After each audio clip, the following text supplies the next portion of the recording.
মুকলি কৰা হৈছে প্ৰধানমন্ত্ৰী ইন্টাৰ্ণশ্বিপ আঁচনি আৰু এই আঁচনিৰ জৰিয়তে প্ৰতিমাহে আপুনি লাভ কৰিব ৫,০০০ টকাকৈ ১২ মাহে আপুনি লাভ কৰিব এই ৫,০০০ টকাকৈ ধন তাৰ বাবে আপুনি আবেদন কৰিব লাগিব আৰু এই মুহূৰ্তলৈকে ১.৫ লাখৰো অধিক যুৱক যুৱতীয়ে আবেদন কৰিছে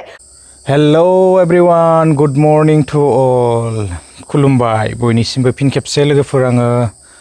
चेनेलाव फैफिनबावनाय जाबाय थ' जायफ्रा मोजां मोनो निश्चय नोंथांमोना भिडिअखौ नायलांनो हागोन आङो मोननैसो आपडेट लानानै आंनि चेनेलाव समायाब्लाबो आं फैफिनबावनाय जाबाय लोगोफोर थ' बिदिब्ला दिनैहाय बांद्राय गोलाव खालामनो सानाखै दिनैनि आपडेट्सखौहाय जागायलांदिनि आरो मिथिखानाय बेबायदिनो आपडेट्स स' बिनि सायावनो आङो भिडिअखौ दिनैहाय लानानै फैफिनबावनाय जालायबाय लोगोफोर आंनि चेनेलाव बांसिनै बेबायदिनो मिथिखानाय आपडेट्सफोरानो फैबाय थायो आरोना थ' बिदिब्ला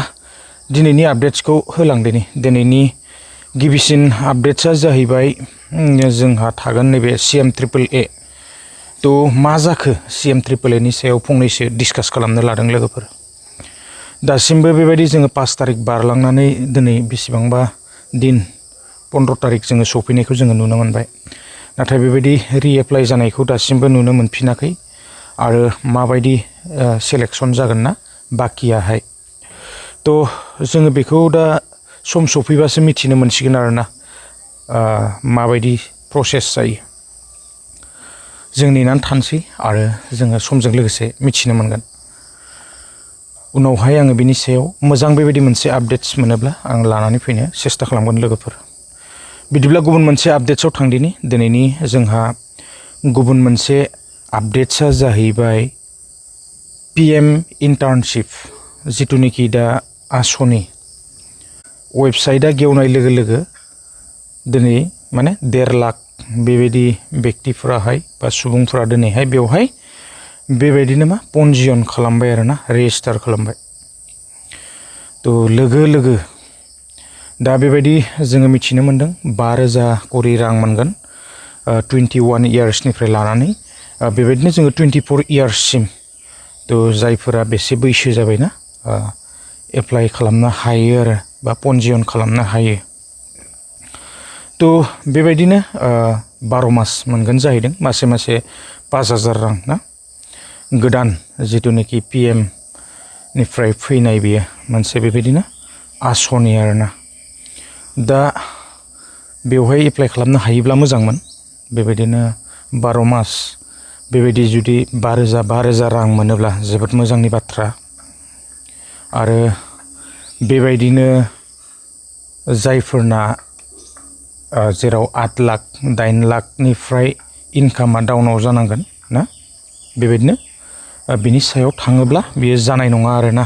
आरो जायनि फेमिलियावहाय बेबायदि साकरिफोर गैया थ' बिसोरहाय माने बेखौ लाभ खालामनो हागोन जाहैदों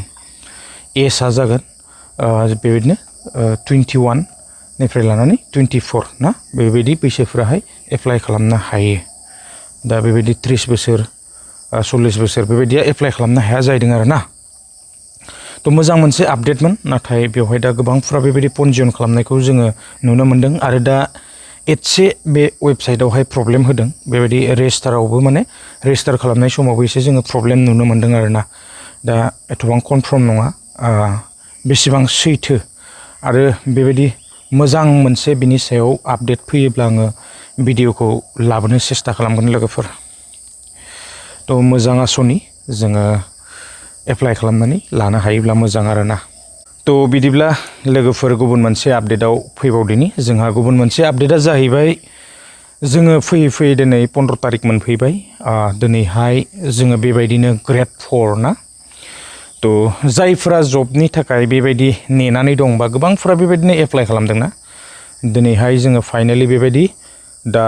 समा जानाय लोगो लोगो 11:30 बेबायदि जोङो जानाय लोगो लोगो ना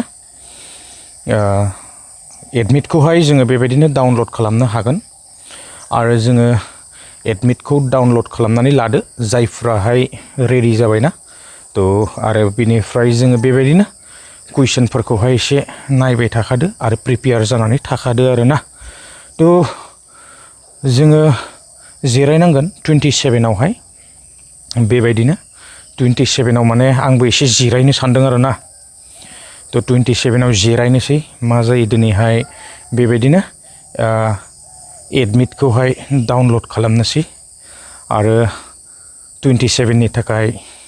रेडि जानोसै आरो एसे ना थ' नायनोसै मा जायो एसे ट्राइ खालामनायनि नङाबा आरो बेसेबां भिडिअ बानायबाय थानो ना थ' लोगोफोर जेन' हक आङो दिनैहाय बेसेखिनि आपडेट्सखौनो लानानै फैबाय आं बांद्राय गोलाव खालामनो सानाखै दिनैनि भिडिअखौ आङो बेखिनियावनो दोनथ'नोसै आरो बेबायदिनो आङो मोजां लेटेस्ट आपडेट मोनोब्ला आङो लानानै फैफिननो सेस्था खालामगोन लोगोफोर थ' बिदिब्ला दिनैनि भिडिअखौ बेखिनियावनो फोजोबनाय जाबाय गोजोन्थों बाय बाय